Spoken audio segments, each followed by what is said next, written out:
at the Petro in Scranton, as you can tell by that big sign. And there's always these guys over here. You see that bus in the distance, and there's some people standing over there. And on the left we see this dark blue old Freightliner. And on the side it says Solomon something, Smith, I think. Smith Solomon Driver Training. And so they have a part of this parking lot, and you see they're practicing backing, driving straight, and I expect those guys near the bus, they're waiting their turn, you know. But what's also curious, if you can see on the left, this red truck, you can probably see the bumper. This is a clear indication that, you know, this happens, like the guy probably went to a hotel, you know, and he left his truck, and somebody hit him, because the bumper is all bent. The entire rear part, driver's side part of the truck is damaged. So the headlight, the bumper, probably part of the fender, you know. That's what happened to me a couple of times, you know. So you gotta be very careful. It's probably one of those trainees. They hit this truck when they were backing. Well, I'm just kidding, but yeah, you see all these trailers over there. It says Smith and Solomon Commercial Driver Training. You know? So yeah. So you gotta be very careful where you park, you know? Like especially for me, because I'm 80 feet long, that's always a problem, you know? I'm trying to park so that, one, people don't hit me, and two, so that I can get out, you know, in the morning. Because you can park in a spot where you know people will block you, you know, and then you have to wait in the morning or go knock on doors. That's not good. But yeah, that's about $2,000 of damage, like easy. Because I know those headlights are expensive, you know. The bumper is what, like $500, $300? But it's a big bumper. Anyway, so Scranton, and I just emailed the permit company and I said, do you have my New York and Quebec permits? Because I'm crossing, I have to go through Quebec. Basically, I don't know if I mentioned this, but I'm coming from Maryland, right? So straight up, the easiest way would be to cross via Alexandria Bay, you know, the Thousand Islands Bridge, where I like that scenery so much. Unfortunately, that bridge is cannot they don't let the trucks, or like of my gross weight, over. Like it's I'm 135,000 pounds roughly, and that's too much for that bridge. So I called the bridge next to it, to the east, and didn't have any luck there. They also said, I think the one in Cornwall, Ontario, that's between Alexandria Bay and Montreal. They said, oh, they called me back. I left them a message. They called me back. They said, you need engineering approval to cross the bridge, and then you need an escort over there, you know. But of course it would be much shorter. Like I would probably save, I don't know, 120, 130 miles, but there's nothing I can do. So for me, the choice was, oh yeah, and I'm going to Ottawa, right? Ottawa, Ontario, which is the very east part of Ontario. So basically it's very close to Montreal, you know. And so for me there was only two solutions: either to cross the via the Peace Bridge in Fort Erie, Buffalo, New York to Fort Erie, but then it's much further, because from Buffalo it's like 5 hours over there, so then instead of 700 miles it'll be like 800 miles. Like this way I go straight up, so now I'm on 81, and then I'm gonna have some fun on that very hilly I-84, and I'm gonna cut across 84 to 87, and then just stay straight, go straight north on 87 to Quebec, and there's no bridges there, there's no river, because the river is already on the Quebec side near Montreal, right? But this border, it's one of the few border crossings where there's no water. No water is involved, so no bridge. I just need to remember to change my signs again, because they need this D sign for Quebec, right? Because they cannot read these two very long words. They cannot read. They say, what is this? Overseas load there? No clue. So they need big letter D, one letter. That's all they understand.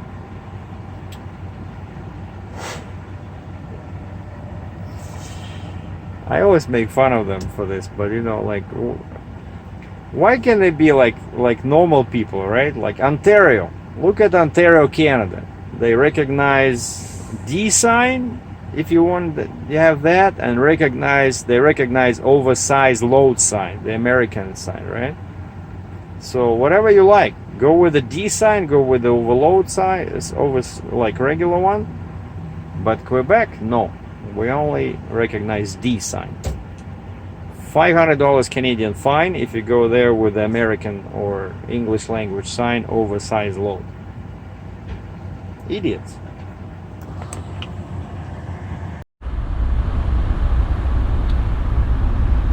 Well, it's just after 4 o'clock on Thursday. So I'm still in Scranton. And those poor Smith and Solomon trainees are still out there, and the truck behind that red truck still has a broken bumper.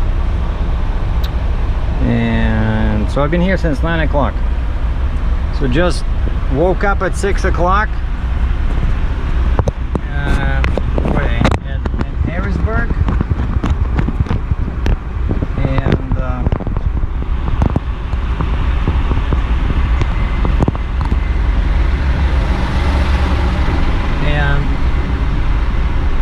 that's all I did, right? Because this is 1 hour away from the New York border, right? And I as I explained on my Facebook timeline, the actual miles from Baltimore, Maryland, 2700 Browning Highway in Baltimore to Ottawa, it's only 535 miles. And that's what usually freight brokers look at. They don't care about bridges or tolls, and quite often, truckers, we rush to accept the load. Because I'm driving and my phone rings.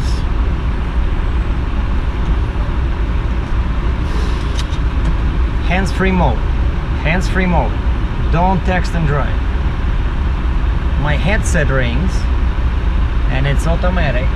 It automatically answers after 2 rings. I don't have to push any buttons. As long as this thing is on my head and I look like an astronaut, it rings 2 times, and then I say hello.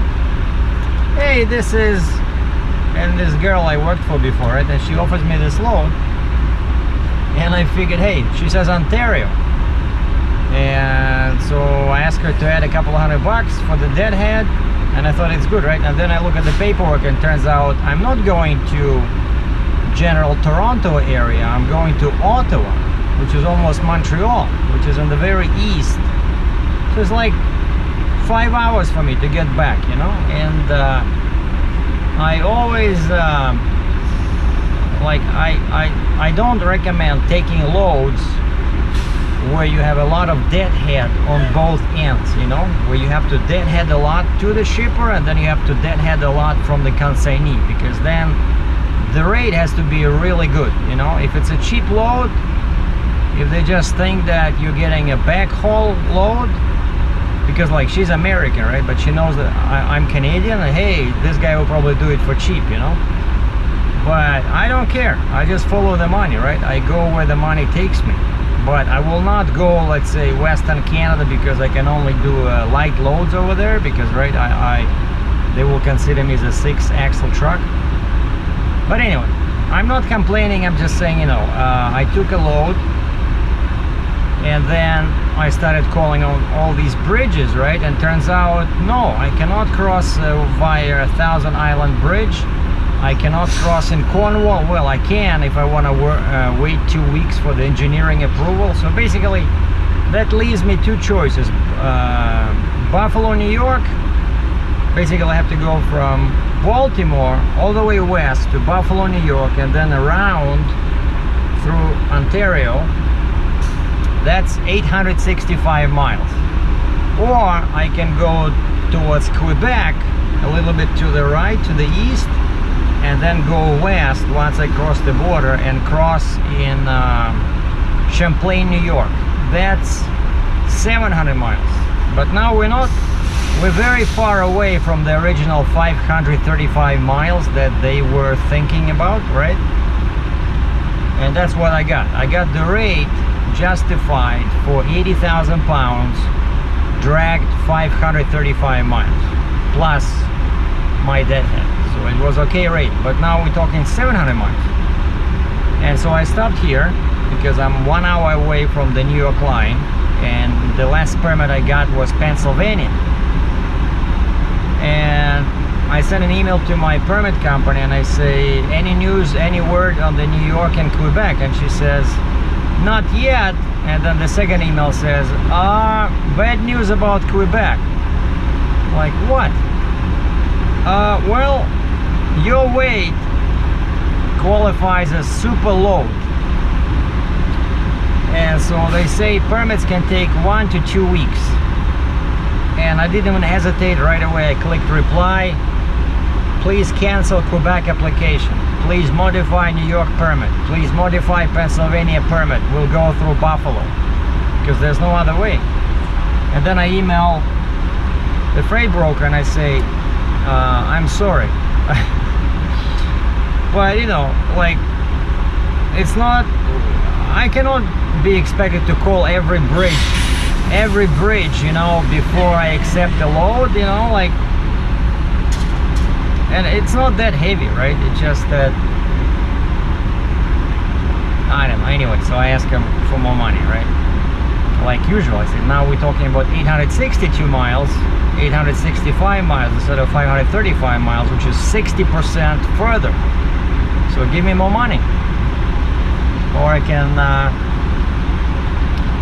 or it'll take a long time, you know. So anyway, they said, what about the second load? Because originally she offered me 2 loads, and I wanted to do them back to back. I said, if you give me good money, I'll go pick up this one, deliver, and then go empty back to Baltimore, pick up the other one and bring to Brampton. And then they chickened out and they said, oh, let's do the first one first, you know. And of course now we see we are delayed with the first one, well, because she's sending me to Ottawa with 80,000 pound load, you know. I thought it was going to, like, I'm driving, right? That's what happens. Like, quite a few times I got myself into a bad load because I'm driving and the guy is calling you, and you know, and you cannot check on the computer. Usually I want to sit down, just look at the map, you know, take my time, you know. So basically next time if somebody calls me again with a stupid offer, I will say, okay, send me the information by email. When I stop, I will look at it on my computer, because some of them, you know, as soon as you mention this, they start telling you, well, the miles are this, da, da, da, da. So fuck you, you know, I'm sorry, but I need time. It's a serious commitment, because then I'm stuck in a situation like this. Okay, I need to double check, because you guys have no clue about the dimensions of the load. You have no clue what bridges are open.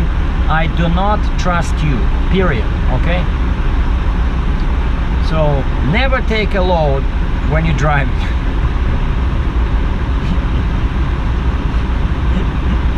Well, that's why it's an entertainment channel, right? It's not an instructional channel, like I always say. Don't take my videos at the face value. I'm just here for your entertainment, for your laughing pleasure. So you're laughing at me, we're all laughing together, everybody wins, right? Google wins, Captain Sergei wins, because, you know, Google likes it when you guys watch my videos. So, and you guys like it when I make fun of myself, but that's what it is. So anyway, so now we're waiting for a New York permit, because I don't want to go, you know, I'm in Pennsylvania, right? My permit prescribes me to take I-84 towards Albany, but now I'm not going that way. So if I start going on, which way am I? On 81, right?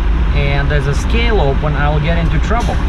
And that's why I asked him to modify my PA permit, so I cannot go unless I have a modified PA permit and I have a new New York permit, which can take up to 3 days. Oh boy, that's why I'm glad that I have my camera with me. And the sky today is unbelievable, even though it's not a very good time for photography. It's only 4 o'clock, it's very hot, but the clouds are amazing.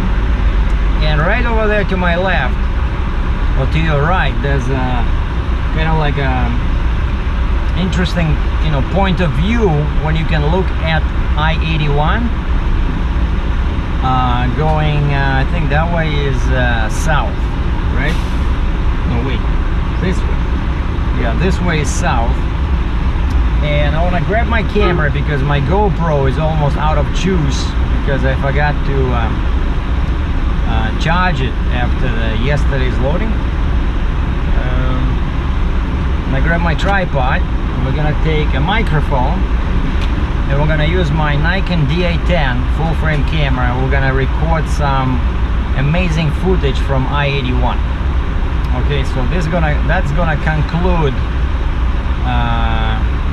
this blockbuster video for Thursday. And my phone is almost out of juice. Oh, and I sent an email. It's been 2 hours.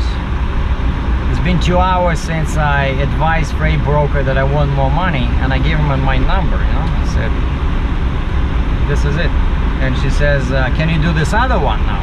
What would you charge if you go back? And I gave him that number because I thought that would help them to, because I know what they're trying to do. They're trying to see how much money they can give me for this one if I also commit to the second load, to that small excavator, 61,000 pounds. But at least that one goes to Brampton, Ontario, which is right in my backyard. At least I can go home, right? I don't have to deadhead 5 hours. And I just got a message from her. I tried to call her, the phone did not answer. Nobody answered. And I sent an email, any news? And she just answered me, we're still working with the customer on it. I'm trying to get you, I tried to get you the all-in rate you requested. What? All-in rate? I said, permits I excluded, because they're paying for permits on this one, actually, which is one of the good features of this load. I'm getting a net pay, like the customer is paying for permits. And now she's saying all-in rate. That's not what I requested, but I guess I'll know the on Central Time. So now it's 3:15. I think she's in Wisconsin. So we'll see what's going on. Yeah, and the laptop is still for sale, guys. I have one offer. One gentleman is interested. So once again, this is Dell, which is fixed now. Everything works perfectly, like honest to God. the power, the adapter, no more crashes because I cleaned up the operating system. I reinstalled everything and I cleaned up. There were some corrupted files. I know there's a procedure built in Windows actually. You just need to know the commands where it examines your operating system for corrupted files, and then if you're connected to the internet, it repairs them automatically, replaces them with the proper ones. And so I did that, and of course now I have the new adapter and everything works fine. It's a great laptop I think, for $1,000 Canadian or $750 US. So don't be shy. Shoot me a message on YouTube or Facebook or whatever, or SERGEI613@gmail.com. It's on my About Me page. If you click business inquiries, because this is business, I'm not gonna delete your message this time because I get some, you know, totally unrelated messages, nothing to do with business. So anyway, sorry for the rambling video, but everything is good. Pretty much that's what you deal with when you have a heavy load, you know, when you're pulling a light 35-ton trailer. Life is a bit simpler, but this is what I chose, this is what I like. I like big heavy loads, and so they come with their own, basically it comes with the territory, these delays, permits. But one cool thing about this is that I get to know all these little tricks, you know, what state wants what. So it's all very valuable practical experience, and I'm learning, and I hope you guys are learning with me and laughing with me. So, and now it's time to do some photography. So here comes the footage from I-81 near Scranton, PA.